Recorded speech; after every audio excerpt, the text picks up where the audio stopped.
What's up, boys? Good to be back at it in the first side of the year. I know a lot of you guys have been calling for it. Apologize I couldn't get it out there sooner. Been a little busy, but anyway, it was awesome seeing all you fellas this past weekend. Thought we had a blast. Obviously, we just crushed Keg Kills. Got pretty beat up in the process, as you can see in this picture.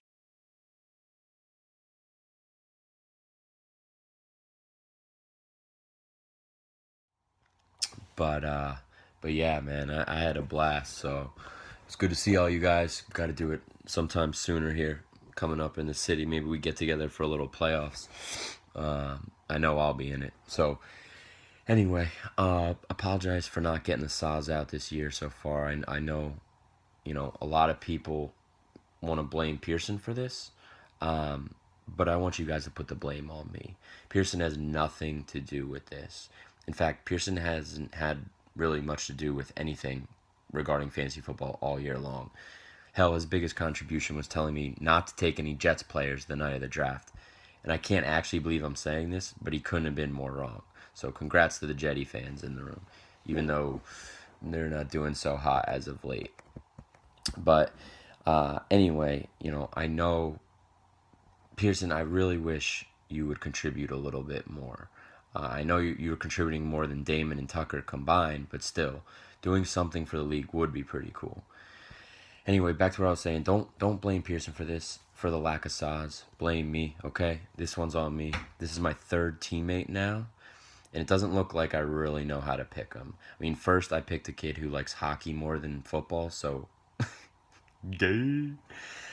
Next, I picked a kid who liked sci-fi more than football and lost total interest when he learned that there was nothing fantasy about fantasy football.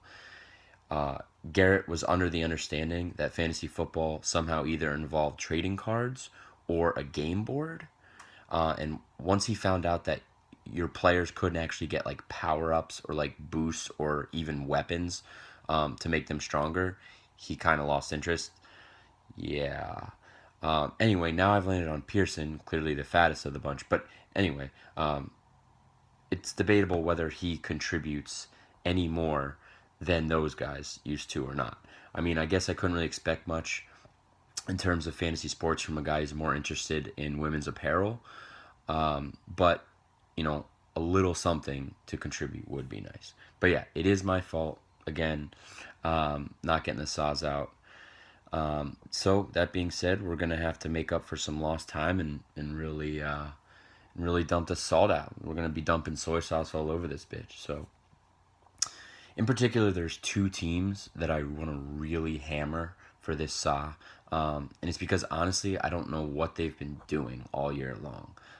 Aside from Goodman and Derman, whose team is worse than the hurtful comments that Damon says to his best friends when he's drunk, these two teams are just awful. So, before I go, let's remember that a lot of fantasy football, like whether we like to say it or not, comes down to luck. So, the only reason I see either of these teams having any wins at all must be contributed to mostly luck because their general management skills are lacking worse than the dignity that I have left after munching my orientation leader in the 527 walkthrough room, aka McGee's room, aka Kunal's room.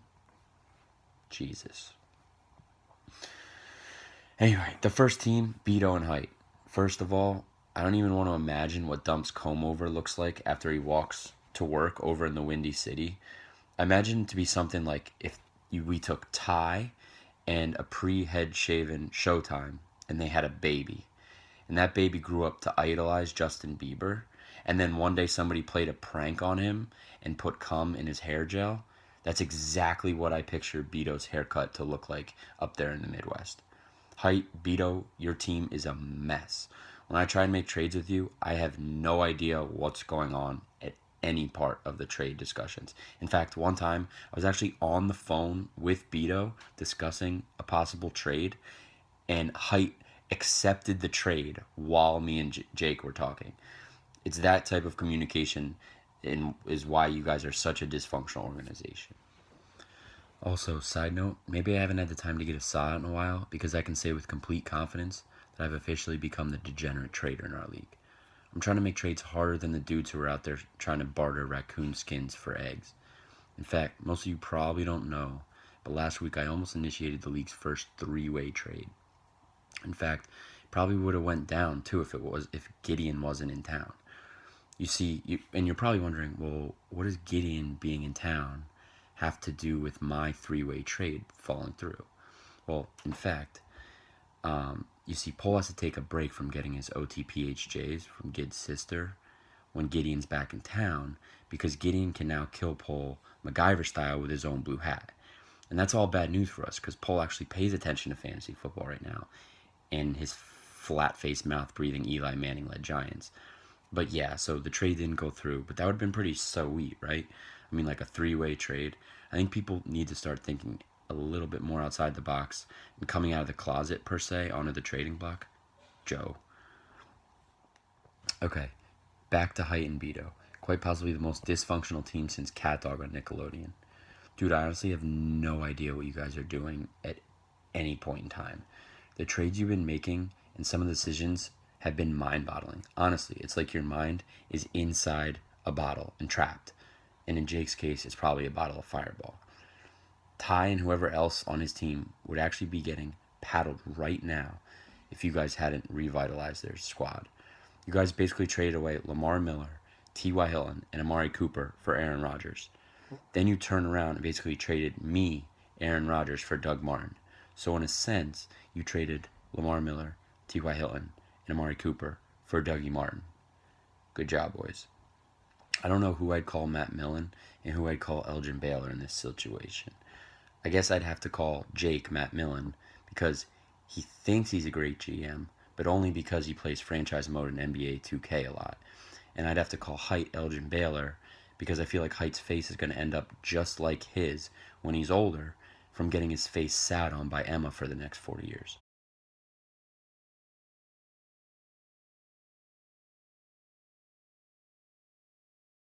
Wait, and why in God's name did you guys trade Greg Olsen for Julius Thomas? Just guys. Just saw. So honestly, I never thought there could be a weirder team dynamic than Height and Beto, but J.R. Tucker and that GDI they have on their team makes for one hell of an interesting combination. I don't know how JR doesn't have the time for fantasy football, honestly. It's not like he's sitting there pillow talking at night to anyone. Like, just pick up your phone and read an article or something. And Dan, I literally almost forgot your first name there for a second because I don't know when the last time any of us have heard from you. It'd be pretty cool if you like said hi to your friends every once in a while, maybe send an email, maybe said something on the message board. I don't know, every once in a while just to know you're alive. I know you have a girlfriend up there in Boston, but that's really no excuse. Also, doesn't anyone else think it's kind of fucked up that two people from separate teams in our league are dating? Like, if you're telling me there isn't any collusion going on after Tucker and Korf have their post-pegging cigarette, then I'll tell you to check the tape. And then there's Sam. Honestly, Sam, I feel bad about the GDI joke because Jay and Tucker lost their frat star ledge status a long time ago. The days of Tucker fucking the bowling ball and JR soaking up bitches in the back of 222 seem like a distant memory. You're the only real frat shark on this team.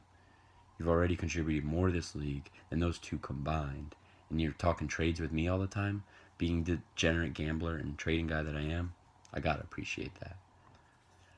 Another side note, wanted to throw a poll out there because I want to see how everyone else is doing in other fantasy leagues, just to get a sense of, how talented we think we are in terms of fantasy football, because I really do think that all of us could play in any sort of like expert league and everything like that. Like, I love the way our league is. I always seem like I feel like I'm taking candy from a baby in my other leagues, but for real, with you guys, like it's a challenging league, man. I appreciate that. So don't inflate this number or anything. I'm just curious to see, like, because of all, like I said, I think we're all pretty legit, and I wonder how many of you are in other leagues and things like that. But I really just want to see what everyone's cumulative fantasy football record is, because I think most of us probably play in more than one. So I'm curious. Like, obviously this league is most important, but still, I think it would be a cool exercise. So for example, like, I'm in 4 leagues. and I essentially run Alessandra's team in her work league. So I consider myself in 5 leagues, and in those 5 leagues, I have a cumulative record of 28 and 22. So not as good as I'd like it to be, but still not bad considering I had 2 shares of Arian Foster, 2 shares of Le'Veon Bell, 2 shares of Des Bryant, and 2 shares of Eddie Lacy. So just curious, guys. Just get back, message board, email, whatever. Let me know. Just be interested to see, first of all, if anyone's degenning harder than I do on Waiver Wire Wednesday, and second of all, just to see how y'all are doing. Okay, sorry. Anyway, back to the biggest cop-out team name in the league, the 97ers. Sam, I love you, and you've been doing a lot for your team, don't get me wrong. But all I can say is that I hope you haven't been making all the decisions for your squad. I'm going to rattle off 3 free agent pickups that you guys have made. And this should really just sum up what type of ship you guys are running over there. So first, at one point in the season, you spent $11 on Jameis Winston. Now, granted, I realize he had a big day today against the Eagles, but listen, I know the guy likes eating a bunch of food, mainly crab cakes, and harassing women, but Jay, you can't spend $11 for that midzer. That gets 1 saw. So, and remember, 3 saws and you're out.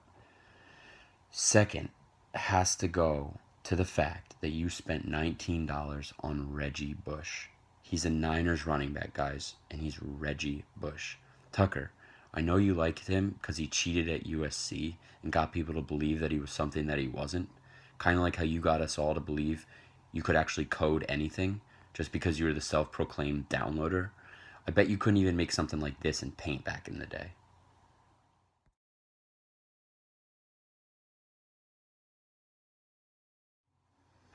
I was the shit at making those, by the way. But seriously, $19 for Reggie Bush, that's saw number 2. And last but not least, you guys spent $11 on Jared Cook, tight end for the St. Louis Rams. Want to hear a joke? Why isn't Jared Cook able to pull into his own driveway? Because there's an end zone in it. Want to hear another one? What do Jared Cook and a homeless guy have in common? They both can't get a yard. Want to hear another football joke? Jared Cook. That's saw number 3. And at this point, you guys should probably just hang it up. And just to reiterate, in case that didn't really sink in for you guys, the brain trust that is JR, Tucker, and Denver spent $42 on Jared Cook, Jameis Winston, and Reggie Bush. Quite possibly the worst use of a fab budget that I have ever seen. Wait, what? What's that? Oh, sorry, excuse me. My sources are actually telling me that $19, $11, and $11 actually equals $41 and not 42. I apologize for that math mistake.